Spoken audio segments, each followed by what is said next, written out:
بسم الله الرحمن الرحيم والصلاة والسلام على أشرف المرسلين. Salam alaikum. Bonjour tout le monde.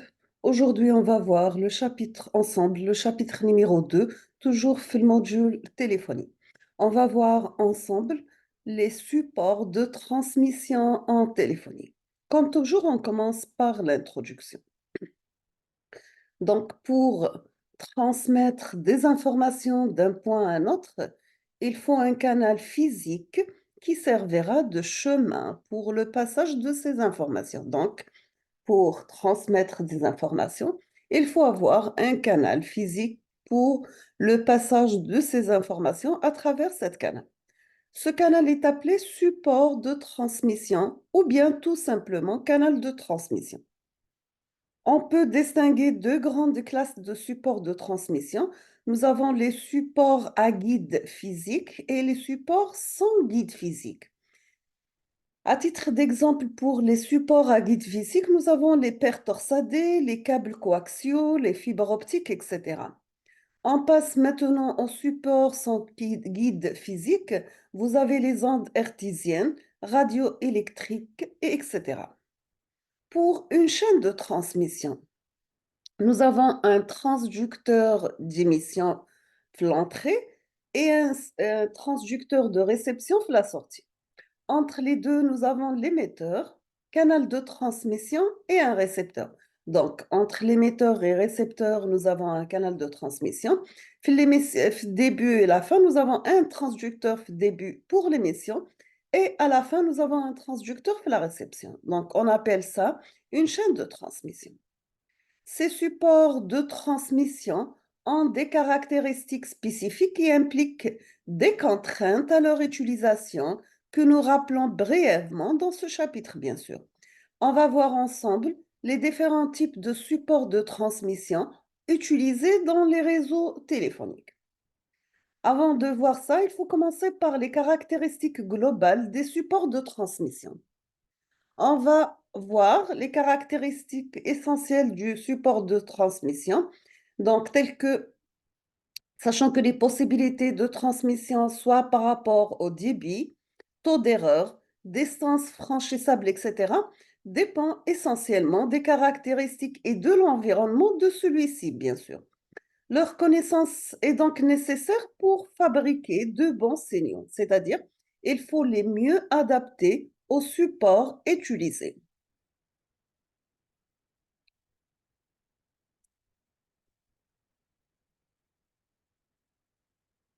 On va commencer par la bande passante. Vous avez que la largeur de la bande passante, c'est la caractéristique essentielle d'un support de transmission, d'accord? La caractéristique principale d'un support de transmission, c'est la bande passante. C'est que se comporte généralement comme un filtre qui ne laisse donc passer qu'une bande limitée de fréquence appelée bande passante. C'est-à-dire à travers cette bande, on fait passer soit par exemple, qui met les filtres passe bas, passe haut, passe coupe bande, etc. Puis les filtres basse bas, on fait passer que les basses fréquences. Filtre passe haut, on fait passer que les hautes fréquences. La même chose pour la bande passante. On doit filtrer les fréquences qui arrivent à travers cette bande. Toute fréquence en dehors de cette bande est fortement affaiblie. On va prendre un exemple. Pour une ligne téléphonique ordinaire, qui ne laisse passer que les signaux de fréquence comprises entre 300 Hz et 3400 Hz. Au dehors de cette bande, les signaux sont fortement atténués et ne sont plus compréhensibles. On dit alors que la bande passante d'une telle ligne est égale, donc le maximum c'est 3400, le minimum de la bande c'est 300, donc la largeur de la bande il y a 3100, il y a 3400 moins 300, d'accord? Par contre, un câble coaxial utilisé dans les réseaux locaux a une bande passante nettement supérieure, dont la largeur est de l'ordre de centaines de mégahertz. D'accord? Le câble coaxial, on a la bande passante, elle varie bien 300 ou 400 mégahertz. Deuxième caractéristique, tu as les câbles, le support de transmission ou le bruit. Donc, le bruit, c'est un signal perturbateur provenant du canal lui-même ou de son environnement externe, bien sûr. Il est de comportement aléatoire et vient de s'ajouter au signal véhiculant les informations. Donc, on a le signal qui va transmettre l'information. Il peut être accompagné d'un bruit perturbateur, donc qui gêne l'environnement externe. Et donc, il va provoquer les erreurs de transmission. On distingue généralement deux types de bruit. On a le bruit blanc ou le bruit impulsif. On va voir la différence entre les deux. On va définir c'est quoi un bruit blanc. Le bruit blanc, on l'appelle blanc par analogie à la lumière blanche qui possède une densité spectrale uniforme. C'est un bruit dont la puissance est uniformément répartie dans toute la bande passant du canal. Il s'agit essentiellement d'un bruit provoqué par l'agitation thermique des électrons dans le conducteur électrique. On passe maintenant au deuxième type de bruit, c'est le bruit ce qu'on appelle impulsif. Donc, comme son nom l'indique, ce type de bruit a caractère impulsif. Il se présente sous forme de tension, perturbatrice de valeur élevée, mais de durée brève. Ces bruits sont très gênants pour la transmission de données, car le signal perturbateur modifie la forme du signal reçu à des instants quelconques ou bien aléatoires. Tel qu'il se produit des erreurs à la réception, les sources de bruit impulsif sont nombreuses. Quelles sont les هذوما les sources de bruit نقدروا نسيتيو منهم la diaphonie ou bien ce qu'on appelle le crosstalk. C'est une manière générale, une influence mutuelle indésirable entre signaux utiles transmis sur des conducteurs voisins l'un de l'autre dans l'espace. Par exemple, dans un même câble, d'accord?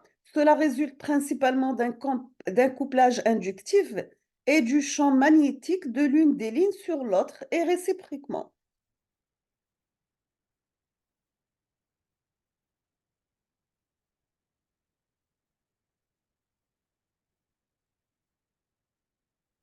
Maintenant, on va voir, on a aussi pour le bruit impulsif, les brusques variations de courant sur les lignes d'alimentation électrique et on trouve aussi le phénomène atmosphérique, solaire ou autre. On a terminé avec le bruit.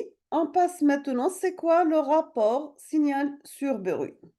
Nous avons que la quantité de bruit présentée sur un canal de transmission est exprimée par le rapport de la puissance du signal transmis sur la puissance du bruit et prend le nom de rapport signal sur bruit.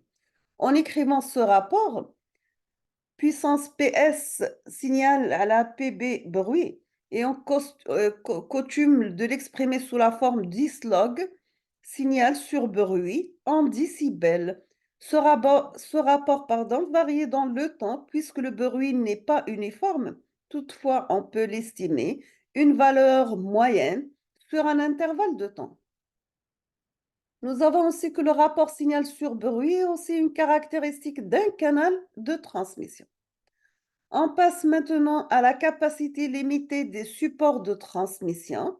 Donc, on a la capacité d'un support de transmission mesure la quantité d'informations transportées par unité de temps. Les caractéristiques que nous venons de voir fait que la capacité d'un support est limitée. Un théorème de Shannon exprimé en buts par seconde, la borne maximale de la capacité d'un support de transmission. On va voir un exemple. Si vous avez une ligne téléphonique dans sa bande passante à une largeur de 3100 Hz et rapport ce signal sur bruit correspond à 32 décibels. Dans ce cas, on obtient que le rapport signal sur bruit est égal à la fin 33 000 bits par seconde.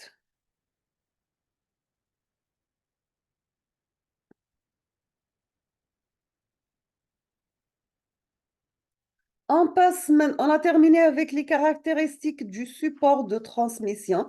On va voir maintenant quelques exemples de supports de transmission. Les supports de transmission sont nombreux. Parmi ceux, on distingue on a les supports métalliques. les supports non métalliques et immatériels. On va commencer par les supports métalliques. À titre d'exemple, vous avez les paires torsadées. Les câbles coaxiaux sont les plus anciens et les plus largement utilisés. Ils transportent des courants électriques. Deuxième type, ce sont les supports non métalliques. Les supports de verre ou bien en plastique, comme la fibre optique, elle va transmettre la lumière. Troisième type, ce sont les supports immatériels. Les supports immatériels des communications sans fil propagent des ondes électromagnétiques et sont en plein essor. Maintenant, on va voir la paire torsadée. Donc, une paire torsadée non blindée, ou bien ce qu'on appelle le UTP, est composée de deux conducteurs en cuivre isolés l'un de l'autre et enroulés de façon hélicoïdale autour de l'axe de symétrie longitudinale. Cet enroulement permet de réduire les conséquences des inductions électromagnétiques parasites provenant de l'environnement. On a aussi que l'utilisation la plus courante de la torsadée réside dans la desserte des usagers du service téléphonique ou bien des usagers des réseaux privés. On voit bien que les abonnés sont reliés à l'autocommutateur local par des simples paires de fils de cuivre dont les diamètres sont compris entre 0,4 et 0,8 mm. Ces fils sont en cuivre ou quelquefois on les trouve en aluminium. Quel est l'inconvénient des fils métalliques téléphoniques? C'est leur affaiblissement. Il donc peut être nécessaire de placer dans la paire à intervalles réguliers des éléments appelés ce qu'on appelle des répéteurs ou bien générateurs qui régénèrent le signal transmis. On voit bien que la bande passante d'une liaison téléphonique, elle est de l'environ de 3,1 kHz, bien sûr entre les fréquences 300 et 3400 Hz. Nous avons aussi que les débits permis par les liaisons téléphoniques sont de l'ordre de 10 kilobits par seconde.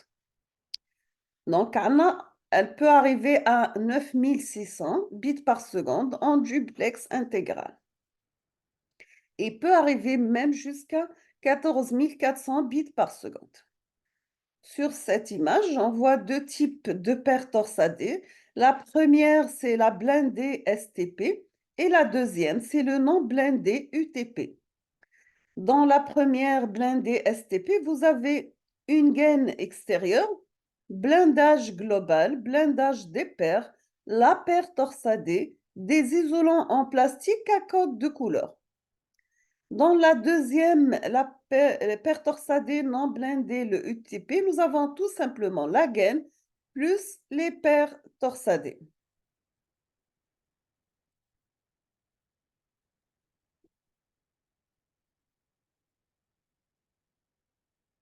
Quels sont les avantages de la lignée torsadée? Sont nombreux.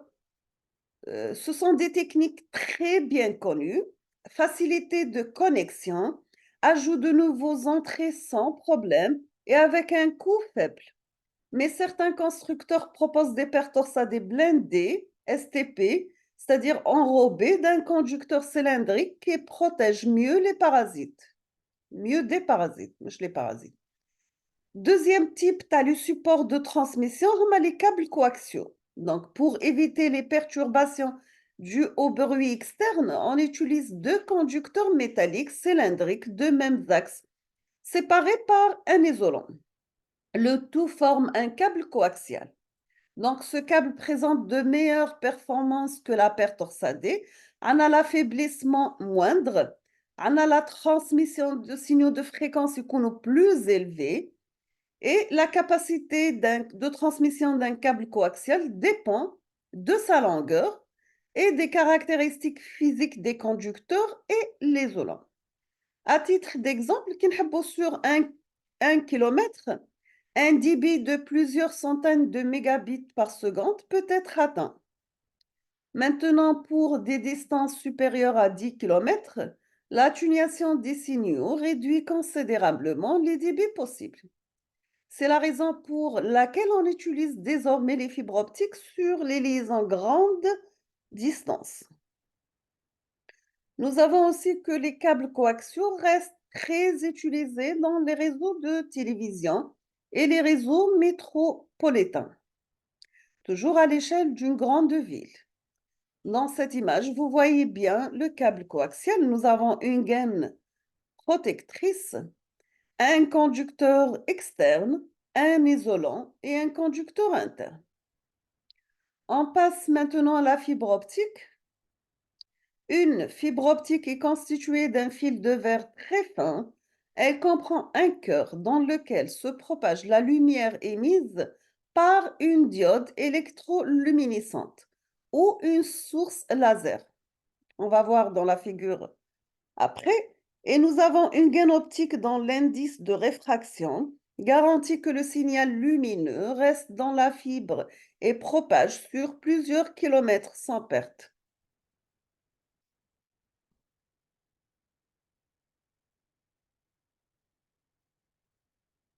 Voici l'image de la fibre optique. Vous avez une protection de diamètre de 130 micromètres. La gaine, elle est de 125 micromètres et le cœur, il est de 10 micromètres. Quels sont les avantages de la fibre optique? Nous avons que les avantages de la fibre optique sont nombreuses. Premièrement, un diamètre extérieur de l'ordre de 0,2 mm. Le poids, il est de quelques grammes au kilomètre. Donc, cette réduction de taille de poids la rend facile à utiliser. En outre, sa très grande capacité autorise la transmission simultanée de nombreux canaux de télévision, de téléphone, etc. La faible atténuation des fibres conduit par ailleurs à envisager un espacement plus important des points de régénération des signaux transmis. Nous avons que les meilleures fibres optiques présentent une atténuation de 0,3 décibels par kilomètre, ce qui permet d'envisager des pas de régénération de plus de 500 km. En plus, l'insensibilité des fibres aux parasites électromagnétiques est un avantage très apprécié, puisqu'une fibre supporte sans difficulté la proximité d'émetteurs radioélectriques. On peut l'utiliser dans des environnements perturbés, c'est-à-dire avec de puissants champs électromagnétiques ou bien des corrosions chimiques agressives. Par ailleurs, elle résiste bien aux écarts de température. La fibre optique constitue la plupart des artères des réseaux de télécommunications et réseaux locaux à très haut débit. Nous avons aussi la conversion de signaux électriques en signaux optiques. Comment on va faire ça? Donc, pour convertir des impulsions électriques en signaux optiques véhiculés, au cœur de la fibre, on utilise des diodes électroluminescentes, ou bien ce qu'on appelle LED en anglais, Light Emitting Diode. Ces impulsions optiques seront détectées par la suite par un phototransistor ou bien ce qu'on appelle photodiode.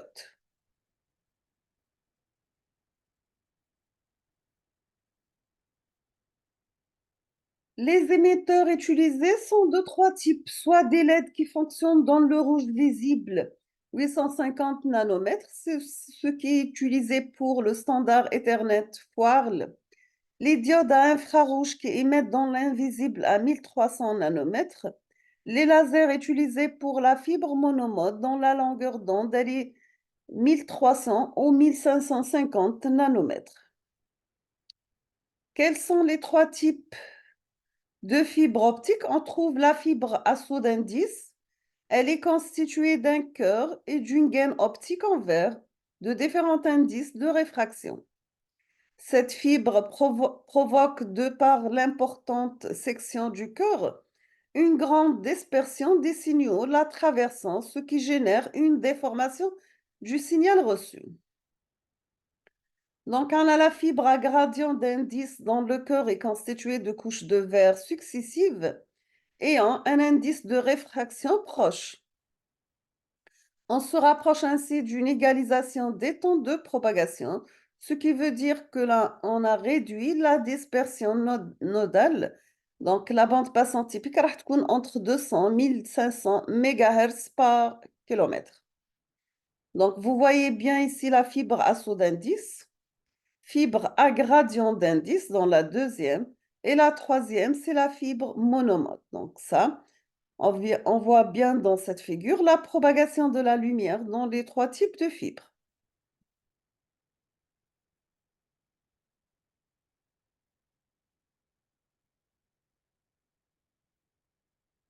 La fibre monomode dans le corps est si fin que le chemin de propagation des différentes modes est pratiquement direct.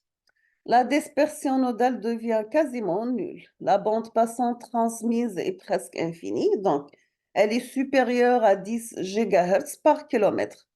Cette fibre est utilisée essentiellement pour les sites à distance. Anna, le petit diamètre du cœur, 10 micromètres, nécessite une grande puissance d'émission, donc des diodes de laser qui sont relativement onéreuses.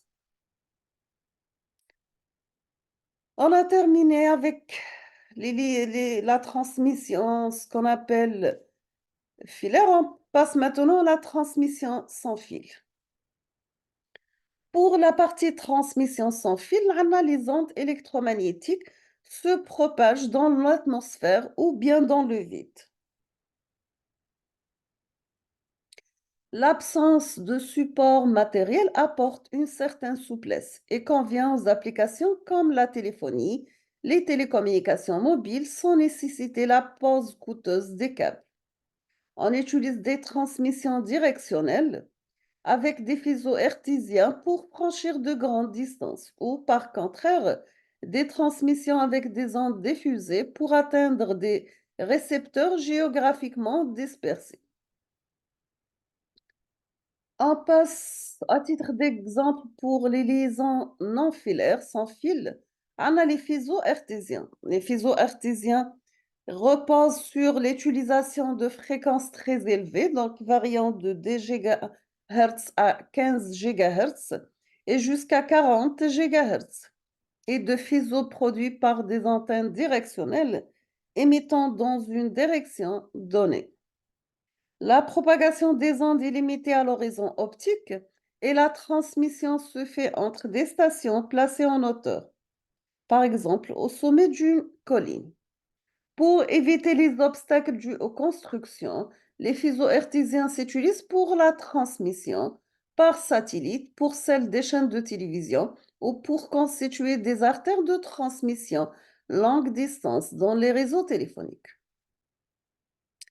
On passe maintenant aux ondes radio. Les ondes radio correspondent à des fréquences comprises entre 10 kilo et 2 GHz.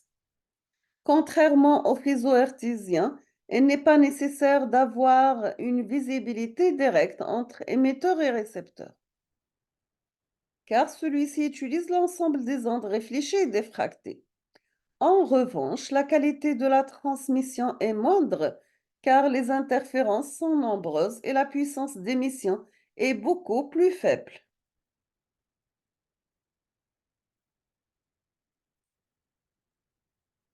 On termine avec cette figure où on voit bien le spectre électromagnétique. Donc, vous avez les bandes low fréquence, middle fréquence, haute fréquence, very haute fréquence, ultra haute fréquence, etc. Et vous avez les ondes, la lumière visible, l'infrarouge, les micro-ondes, les radios, les rayons X, les rayons gamma, etc. Et les plages d'utilisation dans chaque bande de fréquence pour les différents types de câbles de transmission, du support de transmission, soit câblé ou bien filaire ou la sans fil. Par exemple, on a la paire torsadée, les câbles coaxiaux, les liaisons radio, satellitaires, micro-ondes, terrestres, fibres optiques, etc.